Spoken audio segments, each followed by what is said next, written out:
And we are live back with Boilers in the Stands. I am your host, Joe Jackson. Joining me is Aiden Kuntz and Craig Bowers of Boiler Diehards.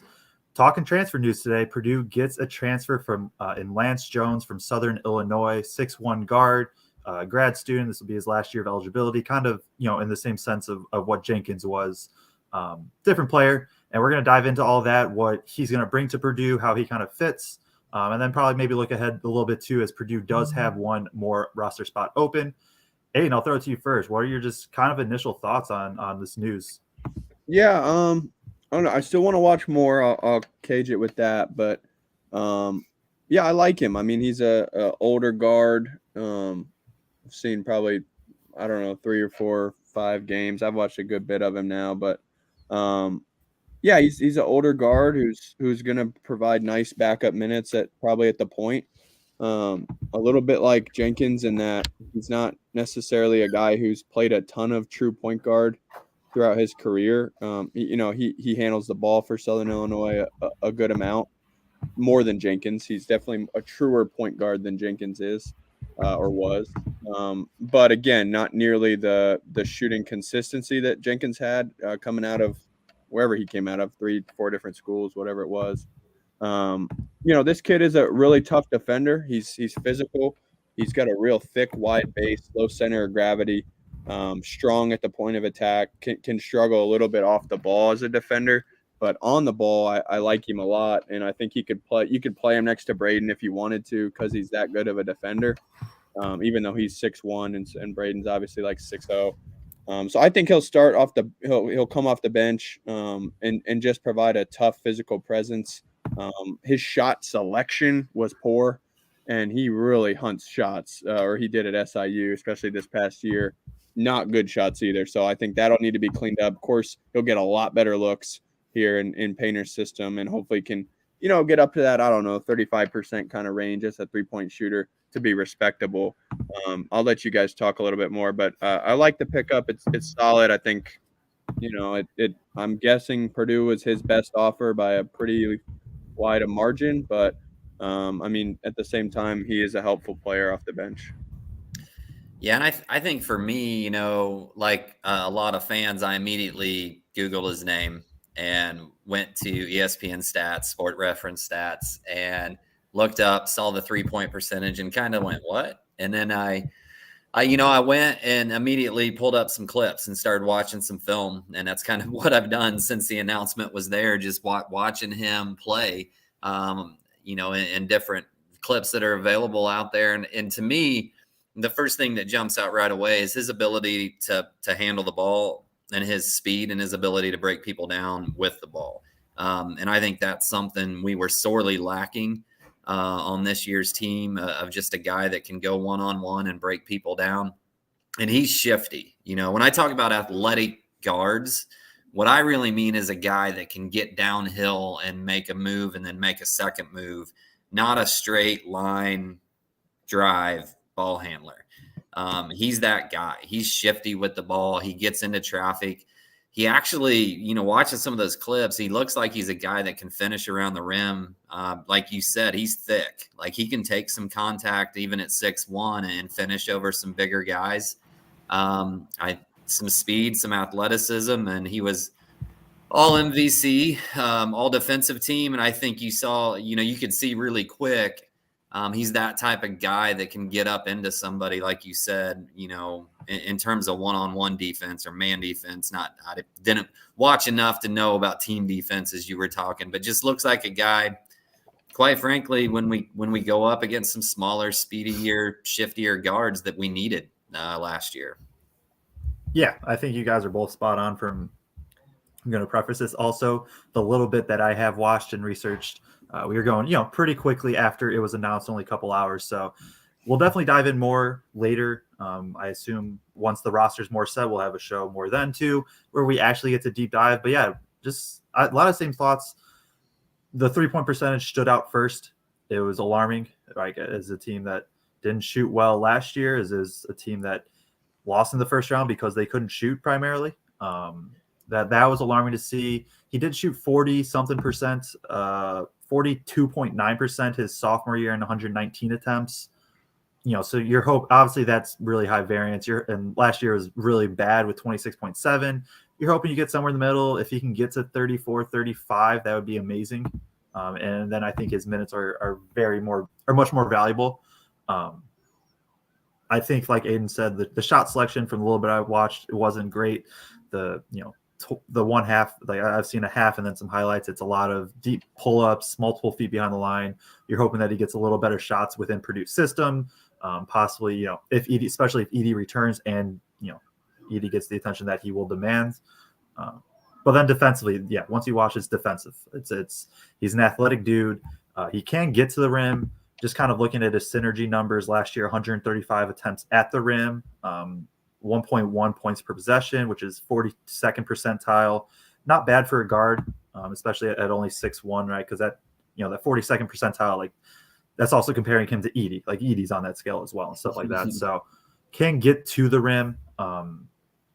And somebody that's going to play 10, 15 minutes and I feel confident running, feels a little more like a true point compared to more Jenkins last year. And I think the difference with Jenkins too, right?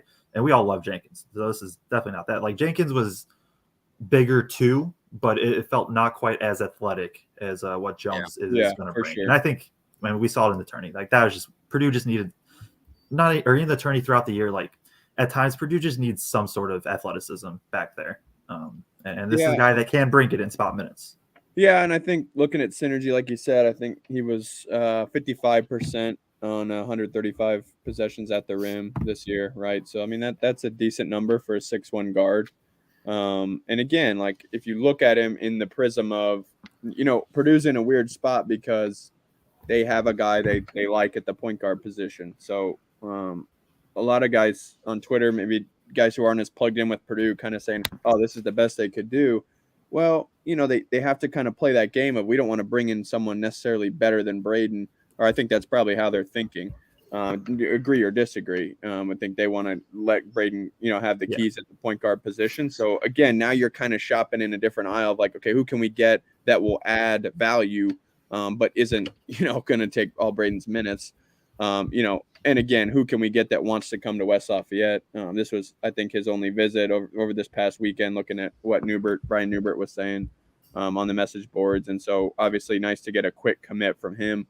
And a few other things that I just noticed on him, like he's not a real efficient scorer this year. But if you kind of look at his progression, the role he played 2 years ago is a lot more similar to the role he'll play this year within Purdue's offense. He's going to go out there and be likely, especially if Zach comes back, then he's automatically not the first option. And depending on guys around him, will be the third, fourth, fifth option at times on the floor for defenses. So, and obviously we'll have the benefit of the attention on Zach and everything else. Like he's going to get open looks at Purdue, and those open looks will not be nearly as deep as they were, hopefully, at Southern Illinois, because there are some deep looks. That are at times early in the clock. So, that type of thing isn't going to fly under Payne. It's just not at all. So, there were like, if you guys think Brandon Newman's shot selection was bad, it was pretty rough. That'll get fixed quick. Yeah, no question. And I think maybe we would have been saying the same thing about David had we gone live last year. I think there were times where he just make more. Yeah, but he hit him. Yeah, absolutely. Yeah. So it's an interesting pickup. Certainly fits the bill. Like this is not a guy you want going in isolation at all. But he can run some pick and roll. He can fit in around others, and again, playing the point guard in Purdue's system isn't necessarily as demanding as playing it in a different kinds of system. That being said, obviously the ball pressure and everything else that they struggle with this year, I think he's one of those guys who maybe can use that big frame to post you up kind of out near half court if there's ball pressure, and can kind of back you down starting there. So yeah, I think it's an interesting pickup. I think more work to be done in the portal, in my opinion. Yeah, just pulled up the stats real quick before you go, Craig. Just pulled up the stats, college basketball sports reference. Craig, go ahead. No, you go ahead. I was just literally just bringing them up. If we want to reference them, we can. I was more just telling everybody where we got them. A good medium. I understand what you're saying with, not necessarily wanting to take him and put him in ISO a ton, which Purdue just doesn't do. But I do think he looks like a guy that can break people down off the dribble and get 2 feet in the paint, or attack the rim, or just with his ability to be shifty with the ball, running. If Zach does come back, I think he very easily fits in that role of being able to run pick and roll with Zach, similar to the way Braden does. And if people, sag over to Zach and don't respect him, he's going to be able to get all the way to the rim. And if they don't, then, he's going to be able to toss up lobs, I think, similar to what Smith does as well. So I think the more I looked at it, the more I liked the pickup. And somebody actually in Boiler Diehards, in a response to what I was kind of trying to describe, I thought said something really good, that this appears to be a direct response to losing to North Texas St. Peter's. And FTU. The other one. We've heard Painter say we've got to get quicker. We've got to add some athleticism on the perimeter. And it looks like a pickup in direct response to that. Somebody that's faster, somebody that's shiftier, somebody that's got a, big center of gravity in terms of being a little stockier, built to go along with that. But, looks like the type of dude that you would have wanted out on the perimeter defending against an FDU when they're spacing everybody out, and just kind of body up on them and go and play athletic. So the more and more I watched the pickup, or watched him after that was announced, the more I like it. I think the fact that Newman's gone and we've got that other scholarship lets Painter go out and try to get a wing, a shooting wing, as we have clarified, that can, has numbers up around that 40% mark. So you bring in some help from 3-point shooting then. And then you've got 2 guys that fill a real need. I went back to last year too, and look, they played Alabama and they played Oklahoma State. He shot 50% against Alabama. Didn't hit double figures, but he was just under that, but on 50% shooting. So pretty efficient. And he put 19 up against Oklahoma State last year. So, I mean, there's some games there to say that you always wonder how it'll translate when you move to a bigger conference, but there's a couple of games there to say that, it appears he'll be able to. They only lost Oklahoma State by 1 last year. And I think that Alabama game wasn't a blowout against Alabama either. So it was. And I think I watched that Oklahoma State game, and they have some good guards. John Michael Wright's a good guard.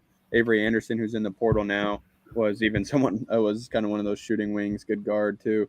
That he guarded really well. He did a nice job on. He's really good on that type of player. Like think about who Michigan State has, right? Like the Aikens, the Tyson Walker, those kinds of guards. He's really good guarding those guys.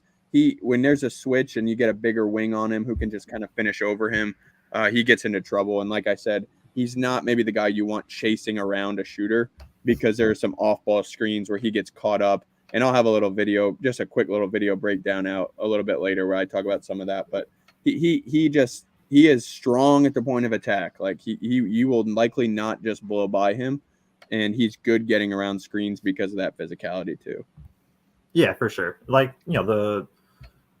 Tyson Walker type, and I know Tyson Walker can play off ball too, but when he's got on ball, like he's a guy that probably would get that matchup pretty much every time that he's in. Right. Just guys like that. Yeah. Caleb Love, new Big Ten opponent over at Michigan. I'm interested to see where the turnovers go. That's the one, and it's gotten much, much better throughout the 4 years that he's played. Started with a 25.5 turnover percentage his freshman year, but freshman year, it has dropped since then, even with a larger, usage in that, or not a larger usage, but a pretty steady usage, larger minutes. So that's the one thing that's worried me. Like, can he control the ball? I'm hoping that's because he's going to play point. Do we see him playing the 2 at all? Like maybe a little bit with Braden, but not much. So. I think some. Yeah, I mean, depending on who they get.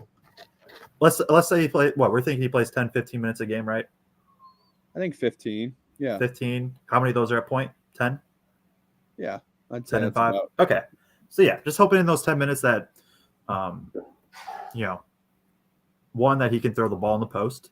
Because that is just I have to learn that. Did they have a big man at Southern Illinois, Aiden, or not? Not really. They got that Rupert kid who played with John Morant, who's big, but I mean, it's going to be a learned thing. But you know what? Edie's a pretty big target, so.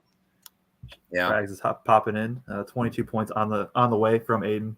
But yeah, I think there's a lot of upside. This isn't like this isn't a pickup that's like, oh man, Purdue's gonna dominate the Big Ten and all that again. But it is also not. I think some people were like, what does this even do for Purdue? I think it does fill some gaps, like we said, just pure athleticism. And Brad brings up Heidi is more. I mean, he's crazy athletic, and I think people are kind of catching on or have caught on to that with some of this pregame dunks. Colvin, we already know, and now Jones. It comes back to the, like you said, Craig, of the FDU, North Texas, St. Peter's, of like shots aren't falling. They're triple teaming Edie / Travion, whatever. We just need somebody to be able to attack the paint and just generate a paint touch. Smith did it some against FDU, but it was just kind of all over the place. He seemed tired and just wasn't in control like he can be at times. But now he's a guy that Jones is a guy that can kind of just do it in a different way. Smith is more methodical, right? Going to just dice it, like kind of slice up the defense to get to where he wants. Jones is going to be like, all right, I can probably just go through you a bit more. And that was, an element that Purdue just didn't have. So, yeah. And he averaged 2.3 turnovers a game last year, and Smith averaged 2. So it's not like we're talking a giant. It's not like we're talking about a giant difference there between those two guys. And like you said, he gets downhill and tries to go through and attack a little bit more. And I think those guys tend to have a little bit higher turnovers than the ones that don't. Sure. But sometimes you got to have that dude still. I think Purdue, I don't know. Maybe Aiden will maybe say I'm crazy, but I think we get so friggin' worried about turnovers and efficiency. And then I watch some of these teams in the Final Four, and it's like, well, they're turning it over. Like their guards' turnover rates way higher than ours, and they're still there, man. Like, it's some give and take in terms of that creativity and that push and attacking that you're going to get a few more turnovers, but the payoff is bigger sometimes on the other side of that. So, well, yeah. And I think I'm not calling you crazy. I just think it just depends on Purdue's approach. Right. We're going to try to play these low possession games where, they slow it down and try to beat teams with kind of by suffocating them with Edie. Like, then you really can't necessarily afford that many mistakes. I think there is, we've talked about this already. I think with the roster they have coming back, why can't they play a lot more like some of those teams, like a UConn, where the post, they're not throwing into the post every time. They're spreading the ball around the perimeter. There's a lot of more ball screen action, etc. And then guys are making plays. But this is a good step in that direction, I think. And if they get a wing, I mean, maybe we can talk a little bit about that to close, like where they go next. If they can get a wing who can handle the ball and can shoot, now you're kind of cooking with something. Because, again, right now you look at it, the starting 3-man is still going to be someone, probably Ethan Morton, who's not – you don't necessarily love spotting up and you don't necessarily love taking off the dribble. Yeah, and that's, I was good transition. Taylor Algie brought up, do they bank Newman Scully, look to add an athletic 2 or wing? We can debate what a wing is. At the end of the day, we all know roughly the archetype that Purdue wants, or that we would hope to see Purdue get, of a 6'6" guy, can handle the ball, shoot the ball pretty well, preferably athletic. And I mean, I say that and then it's just like, oh yeah, I'm just describing like the perfect basketball player pretty much. But it's easier said than done, I think, to get a player like that. But somebody that athleticism, would you rather have, okay, here's a good question. Would you rather have, out of this hypothetical 6'7" guy that plays the 3, would you rather him shoot 40% or is just crazy athletic with how Purdue's build is, or shoot 38% from 3, we'll say?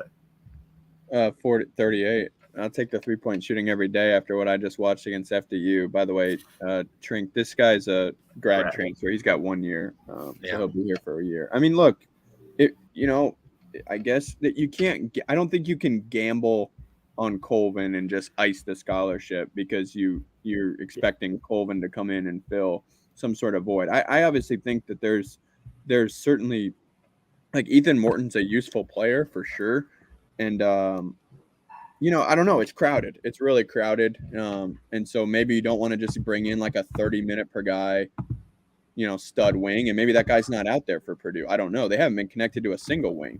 They've only been connected, from what I've seen on Twitter, to guards like the Glover kid from Samford, the McMillan kid from Grand Canyon, and the Cone kid. So, I mean, they really haven't been connected to what we're talking about. But Painter did say they plan to use that scholarship. And now you think, okay, Braden and this kid split time at the 1, maybe Fletch and Colvin split time at the 2, Ethan and I don't know. Do we think Heidi's a 3? We don't know. They know better than us. So, I mean, Waddell's still there too. yeah, Waddell has a scholarship. I mean, there was a lot of buzz about him before the injury. So I don't know. I don't know where they go with it. I just know if we could get a guy who can knock down shots from that spot, and more importantly, can make good decisions, whether he's really athletic or just a shooter, either one's fine with me as long as he makes great decisions and plays for others, and can handle the basketball. So I think that's key as well.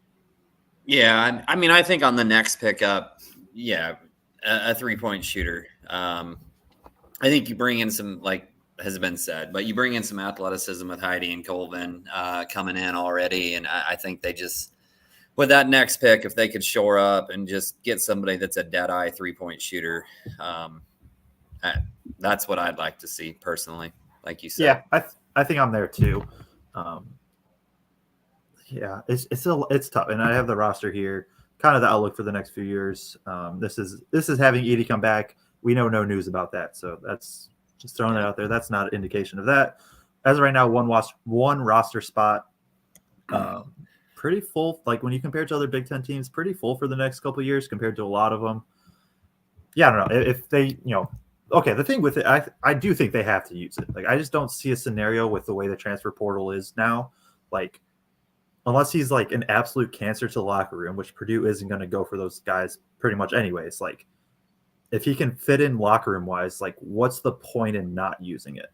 Like why not take a shot on some, 6'7", even if he can't shoot, 6'7", super athletic kid. Like it just doesn't, for me, it doesn't make sense unless you literally try everybody and they say no.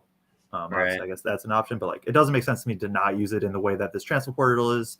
Get a grad kid that wants to play a big program for a year, take a shot, and if it doesn't work, it doesn't work, and now you got 12 other guys that you got to try to figure out. And the minutes are gonna be interesting, anyways. I'll bring that back up. Like if we say Edie's back, like there's just you have TKR, Gillis, Berg probably doesn't play at all really, just spot minutes then, and then even. We've already been over the kind of the 2-3. Newman leaving opens it up a bit, but you have Lawyer, you have Colvin, you have Heidi, you have Waddell, you have Morton who can play, respectively for each of them can play anywhere from 2 to 4 depending on who they are. Going to be interesting. So I don't know. Do we have any other thoughts about going forward? I just. You said where in terms of where Heidi fits. From what I've been told, he practices with the guards' wings at practices. He doesn't practice with the 4s and 5s. So I'd expect him to play the 3 next year, just from what I've heard. Not necessarily guarantee, but it's just going to be really interesting, like you said, like where do those minutes get spread out? But if I'm in the outside looking in, unlike the point guard position, if I'm looking at Purdue, I'm saying they got a kid that's going to be a stud for a long time who averaged what he averaged over 32 minutes a game, Smith. Yeah. Crazy like that. But if you're the outside looking in and you're a 2 or a 3, I think you're looking at Purdue and thinking maybe you can compete to get starter minutes potentially. More so than if you're looking at that point guard spot. Yeah, I mean that 3's wide open. I agree. I mean, but then it's like, how do you balance that with? It really probably more than anything comes down to Purdue's opinion of Heidi, because if they think he's a guy who can come in and be that guy, then at that point you go 10 deep and you don't necessarily need to use it. Right. But again, I would be worried about that. Like you said, Joe, I mean, why not bring in competition? I mean, I guess why not is because then they might bail in this era. But I mean, yeah, I don't know. I just worry about banking on Colvin and Heidi to be anything more than, I mean, just look at TKR this year. Okay, so we're going to get, maybe let's say we get TKR's year out of Heidi, or which, by the way, he was a way higher ranked recruit than Heidi. So, I don't know. I just don't know where that fits in. If there's a perfect kind of guy in the portal, I actually think This kid, Lance Jones' teammate, Marcus Domask, really fits the bill. 6'6" kid who can really shoot and score. But yeah, again, you don't necessarily want to squeeze all your players out. I mean, if I'm Brian Waddell right now, I'm already sitting third at the depth chart for the 3-man. So if you bring in another guy and now I'm the 4th guy, I mean, why would I stay? Now I don't know that he's that kind of guy or whatever, but some guys can't play. I totally get that. But that's just kind of the world we're living in now, where if you're the 4th guy on the depth chart at your position and you're already a sophomore, redshirt sophomore, then it's kind of like, okay, what are we doing here? Yeah. So it's an interesting roster management thing. I would think like a guy like Hakeem Hart would be awesome. I know we won't probably get him, but a wing like that who can shoot and make plays. Yeah, if Purdue got Hakeem Hart, they'd be number 1 if Edey returns too.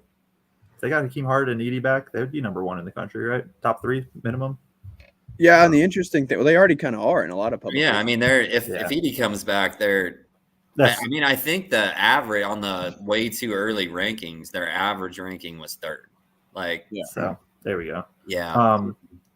Now Heidi was, I know you said that about ranking.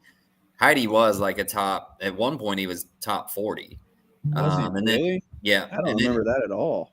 Yeah, 2020, like when the rankings first came out, he was top 40 and then he got hurt and had to battle back through injuries and whatnot. And then he kind of floated around the 80s and then dropped to like 130, but he dealt with some injuries. So he was really high at one point.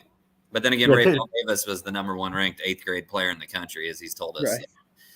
Right. There we go. Tater Alger brings up 3 guys with injuries and Heidi, Berg, and Waddell. That is fair. I think before we get out of here, probably last thing is Christopher Tice. Depending on who we get, does Colvin redshirt? This is a thought I've had, and like even before kind of knowing who you got in the transfer portal, if Colvin doesn't defend, like if he does not pick up on the defensive scheme, then I think he does, and I think everybody's gonna be very mad about it. But if he doesn't, you saw Newman multiple years ago now. You saw with TKR, like TKR was he was top 40, right? Or top 50, something like that? Top 50. Top 40. Depending on the site, yeah. He redshirts, and we heard it was basically because he just couldn't pick up on the defensive scheme. Colvin, we know, has all the athleticism in the world. Had a good year, can score.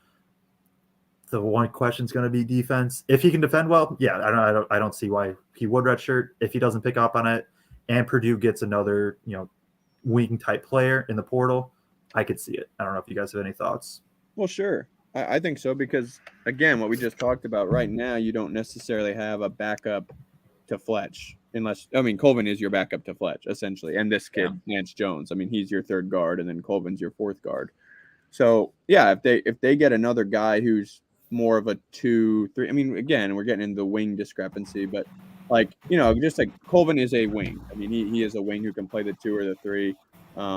And so I guess if we're saying Heidi's a guy as well, then maybe you bring in a guy who can back up Fletch, who shoots it really well. And now you don't have to worry about that piece of it. And then Colvin redshirts. Heidi gets, 10 minutes a game. This new guy gets 15 a game. Morton gets the rest, whatever. But I could see that as a likely scenario. Basically a 1-to-1 Newman replacement.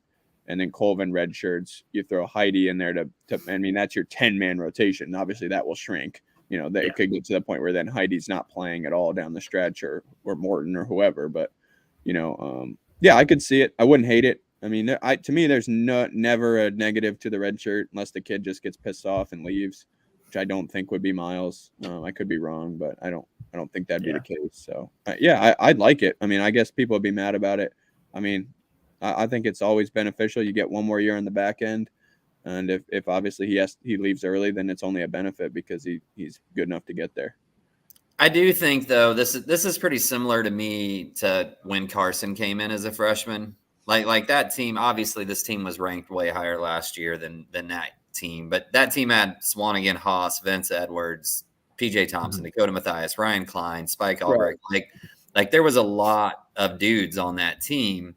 And Carson still got minutes because Carson could score points.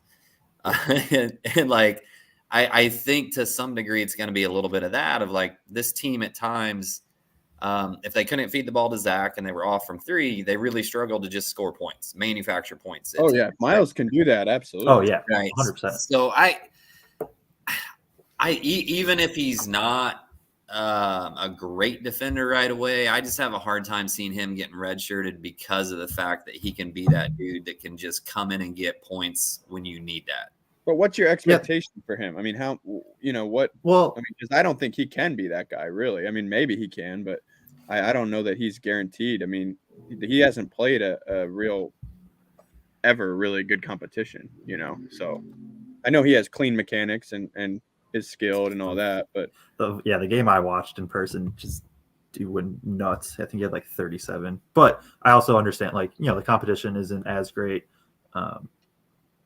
Is there let's say Edie comes back, is there a kind of thinking of like, let's just keep not redshirt Colvin because this is our last year with Edie. This is our, you have the most dominant player in the country, and you just like, hey, we're going to keep all of our options available, even if he ends up not playing a ton. You just have that option come time, like.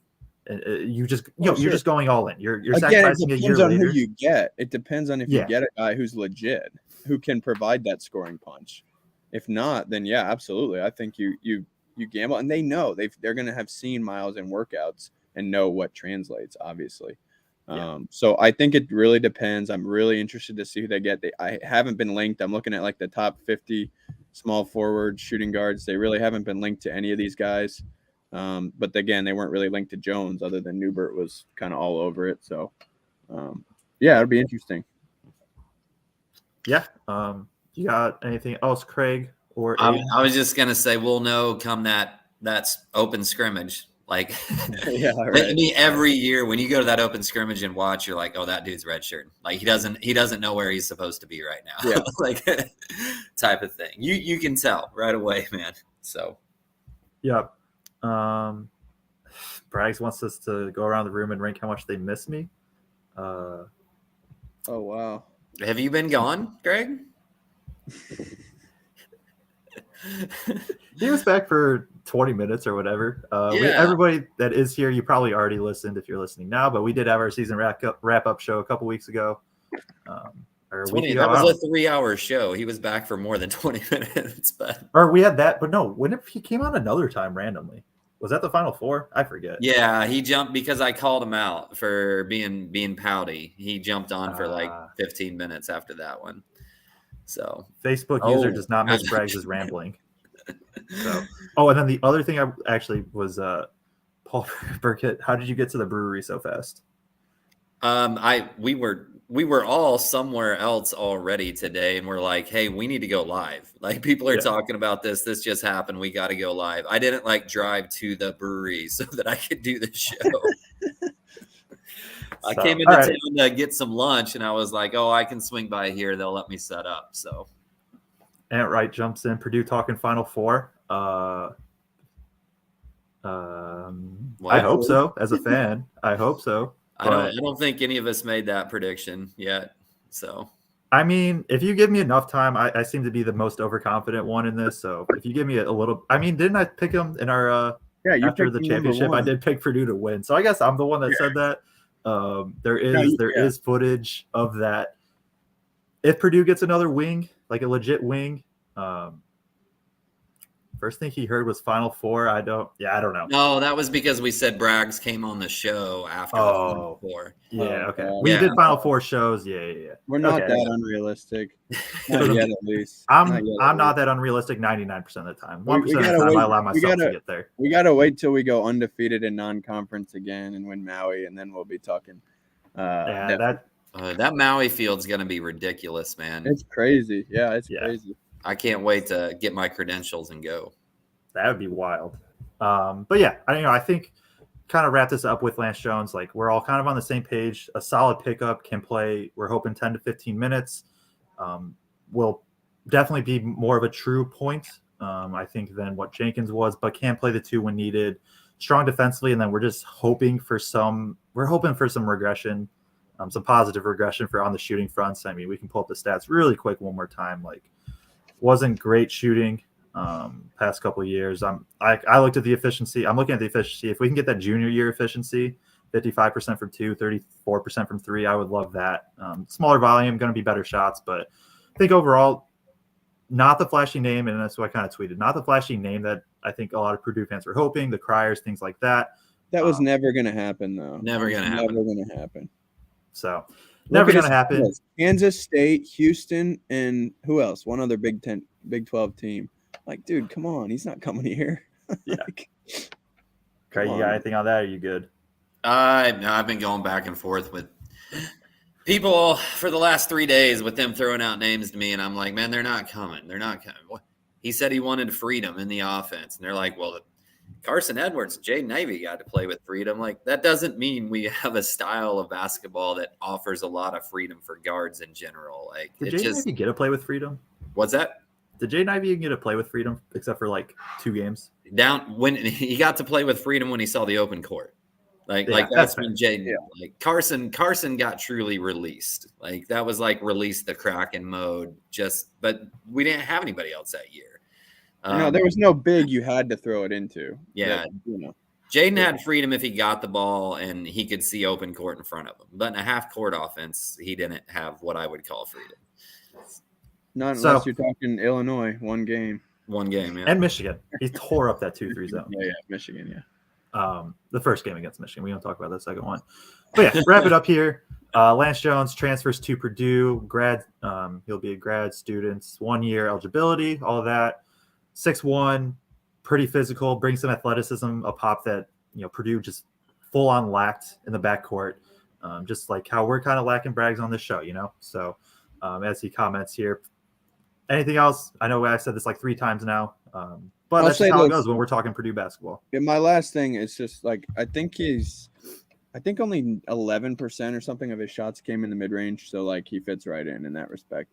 He's not going to be David in terms of 1-2 dribble off the ball screen, turn around, fade away, jumper, beat the shot clock from the mid-range. He may beat the shot clock from way downtown.